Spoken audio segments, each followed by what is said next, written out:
Okay, hi. I'm making a reaction to a friend of mine's video about Barack Obama not being the antichrist. She's been getting a lot of comments from people who have a problem with what she said. I can understand some people being upset because she might have come across as a little not very tactical about talking to the Christians and the Catholics and all that. So I can understand a little bit of what you're saying, but please take into context. She was trying to, in a sort of humorous way, talk about a tense issue, which a lot of people do. Okay? Now I'm going to address the subject in my own way. I personally am Christian and Catholic and do know bits and pieces of what you guys have been saying in her comments. I'd like to address them for a moment. First of all, can you look at the Bible? Really look at it and think about it. It came from a time when they understood things differently than we do today. Alright? We understand this. That it came from the past, and they could not fathom in a million years what we would have today. So they wrote down what made sense that time period. Take that as you will. Just put it out there. Next point I'd like to make is the fact that what you guys are saying on her thread about Barack Obama being from overseas, that being one of the signs of the Antichrist, being multicolored, something about the tiger or the lion or something, I believe you said. So it means that he's multicolored. And that there's A and C in his name. First of all, I don't think that last part was in the Bible. Let's come to terms with this. You made that one up. Okay. Now, there's a lot of people who come from overseas that are not white. Let's really think about this. We're in America. People from overseas are of a different skin color. So because one became president, he's the Antichrist. He's the one. No. It just means that he's an African American who happened to succeed. Okay? That's it. You just pick one. One that happened to be successful. Pick as the Antichrist. That's it. That's all you got. While we're on the subject of the Bible, I'd like to request that you stop taking it so literally. The Bible is meant to be interpreted. Also, once again, it is from a time period when they were trying to explain things that we couldn't understand. For example, the story about Adam and Eve. This is not fact. Please look at a fossil. Alright?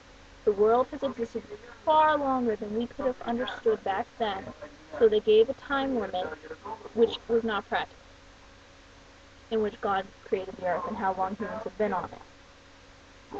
It's not how it worked. The first animals on earth were dinosaurs, not man and all the other animals that came with them, not the mammals, not the birds, dinosaurs. Who knows something came, in fact, things came before the dinosaurs if you look into it. Little things came from the sea, crawled onto shore, and evolved. Just because scientific fact disproves this section of the Bible doesn't mean that everything in the Bible is wrong. It just means that they were trying to understand something that they didn't have the technology to understand. Alright? The idea is just to give us an origin, when they had no idea what our origin was. The same way that the ancient Greeks had stories of cyclopses. The idea behind cyclopses is that they found mammoth bones, and they thought it was a giant skull of a human-type creature, but only had one giant eye. Turns out that they were mammoths, and that eye hole was the trunk.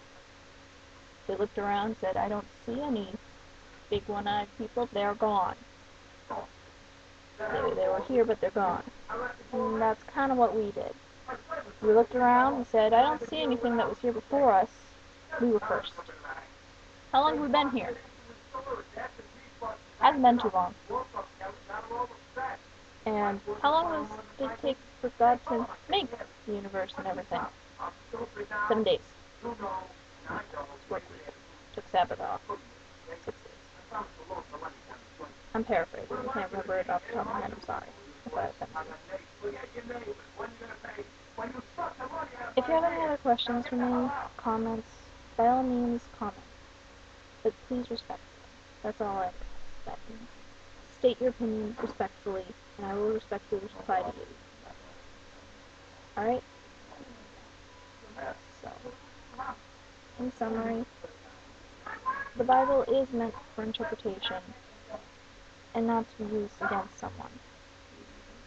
Religion is a personal thing and shouldn't be put into politics. Keep it in your heart, and whatever you have to do to find your way to heaven or hell or wherever you want to go, preferably heaven, I'm sure, it's a personal experience. Please don't condemn other people because they follow a different belief system. We don't know. We can only believe what's in our hearts, and we can't force other people to believe what they don't. You can give your opinion if they're willing to accept it, but don't force it on them. Don't be like, you do not accept Jesus Christ, then you will go to hell. So says the Bible. Because other cultures have their own religions. And to say you're right, you're wrong, it's just not right. There's no good way to explain it. It's morality. Jesus Christ wanted you to love your neighbor as you would love yourself.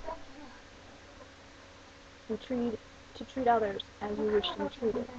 That was his message. Can we at least follow that? That's the end of it for me.